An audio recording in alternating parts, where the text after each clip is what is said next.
तो इस त्रिभुज में आप लोग देखेंगे एक त्रिभुज के निर्देशांक दिए हुए हैं। तो मान लेते हैं यह त्रिभुज है ए बी सी।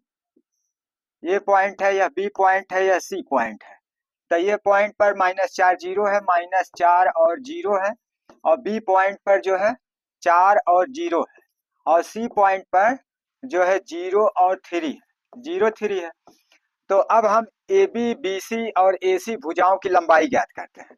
तो यहाँ देखिएगा डी ए बी बराबर ए बी भुजा की लंबाई जब ज्ञात करेंगे तो करड़ी के अंदर यक्ष भुजों का अंतर लेंगे। तो 4 में से -4 घटाएंगे तो यह जो है +4 हो जाएगा, क्योंकि माइनस को घटाएंगे तो प्लस हो जाता है। 4 माइनस माइनस 4।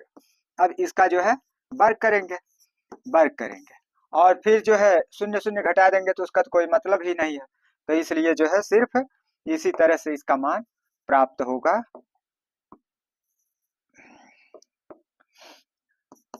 तो यह हो जाएगा करड़ी के अंदर माइनस माइनस का गुणा प्लस, तो 4 + 4 का वर्ग। तो यहाँ जो है दोनों संख्याओं पर एक साथ वर्ग लग रहा है, इसलिए एक स्टेप और लिख देते हैं। 4 4 8 हो जाएगा, 8 का वर्ग। तो 2 की करड़ी 2 की घात है, करड़ी से बाहर आ जाएगा, इसका मान 8 हो गया। अब फिर इसी तरह से BC निकालेंगे। BC निकालिएगा तो करड़ी के अंदर BC 4 में से शून्य घटाएंगे तो 4 आएगा, तो 4 का वर्ग हो गया। शून्य में से 3 घटाएंगे या 3 में से शून्य को घटाएंगे 3 आएगा, तो +3 का वर्ग हो गया। तो इस तरह से यह 4 का वर्ग 16, 3 का वर्ग 9, तो 16 + 9 हो गया। अब इसको जोड़ेंगे तो करड़ी में 25 हो जाएगा, 25 का वर्गमूल 5 हो जाएगा। अब जो है BC के बाद AC निकालते हैं। तो AC बराबर करड़ी के अंदर इसका अंतर लेते हैं। तो शून्य में से -4 घटाएंगे तो +4 हो जाएगा, या शून्य को घटाएंगे तो -4 आएगा, तो -4 का वर्ग लिख देते हैं।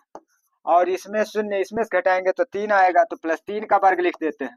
अब यह बराबर हो जाएगा करड़ी के अंदर माइनस का वर्ग होगा तो माइनस गुणे माइनस प्लस हो जाएगा। 4 का वर्ग 4 चौका 16, 3 का वर्ग 3 त्रिक का 9, तो 16 + 9 करड़ी में 25 हो गया। अब 25 का वर्गमूल जो है 5 हो जाएगा। तो इस तरह से देखा जा रहा है दो भुजाएं इसकी बराबर है। तो जब किसी त्रिभुज की दो भुजाएं बराबर होती हैं तो वह समद्विबाहु त्रिभुज होता है। तो इसलिए सम सम नहीं विषमबाहु, हाँ समद्विबाहु त्रिभुज। तो यह जो है बी पार्ट वाला उत्तर सही उत्तर होगा, क्योंकि दो भुजाएं बराबर हैं तो समद्विबाहु त्रिभुज होगा।